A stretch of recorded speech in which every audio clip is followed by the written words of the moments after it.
You're listening to Historical Perspectives with Mr. Malt. Learn about life by looking at our history. Teachers, for more information about historical perspectives, search Mr. Malt's Marketplace on Teachers Pay Teachers or at mrmaltmarketplace.com. Happy learning!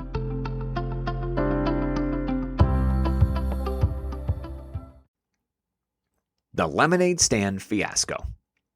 Okay, Vizzy, you can be the salesperson, but you still have to keep track of bingo, Jack said as he pushed the lemonade stand sign down into the corner of their lawn. He wasn't planning on Fizzy today, so he felt stressed about too many things to manage. It was his first lemonade stand. No, I don't want to be your salesperson, Jack. Fizzy walked closer with Bingo on a leash. The front yard didn't have a fence, and Bingo needed to be on a leash or he would visit every other dog's house on the street, not to mention rabbit chasing. What then? Asked Jack as he mixed the lemonade powder into the plastic jugs Mom saved for him. I want to add bubbles. People might want their lemonade carbonated, she said. Whoa, Fizzy, that's a great idea. We can charge extra for that, and you can keep the extra fee as your pay. Go get the SodaStream machine, and I will find an extension cord. Fizzy dropped the leash and ran into the house. She was proud that her brother liked her idea. They both wanted to make money because they were saving for a family membership to the new fitness center being built about 4 blocks away. Now, on his own in the front yard, Bingo watched Jack and Fizzy run into the house. He looked across the street and started to head over when the smell of lemonade caught his attention. He put his paws on the folding table, which wobbled back and forth. The tablecloth started to slip toward him and moved the jug closer and closer. The smell of the sugar excited him, and he tried to leap on the table, knocking it all to the ground. He was slurping the spilled lemonade when Mom, Jack, and Fizzy returned. "Oh no," yelled Jack. "Fizzy, you were supposed to watch Bingo." "I was watching Bingo, but then you told me to go get the machine," Fizzy answered angrily. "You can't do both? You can't do 2 things?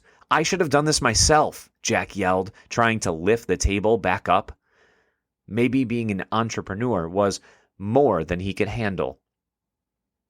Mom took Bingo back to the house and returned with a clean jug full of water.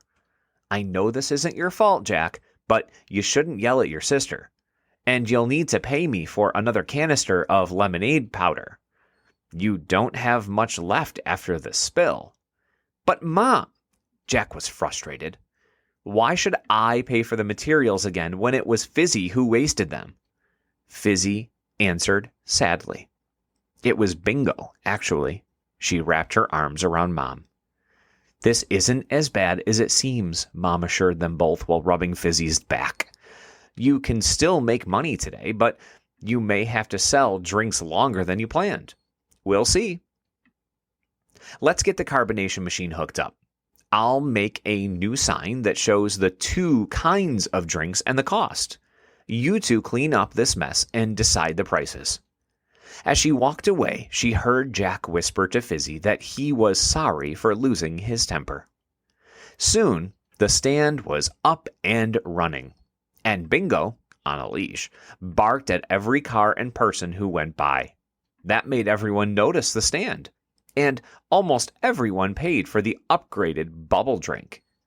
Jack and Fizzy were making money. Every customer petted Bingo, and Mom could barely keep them in fresh water and paper cups.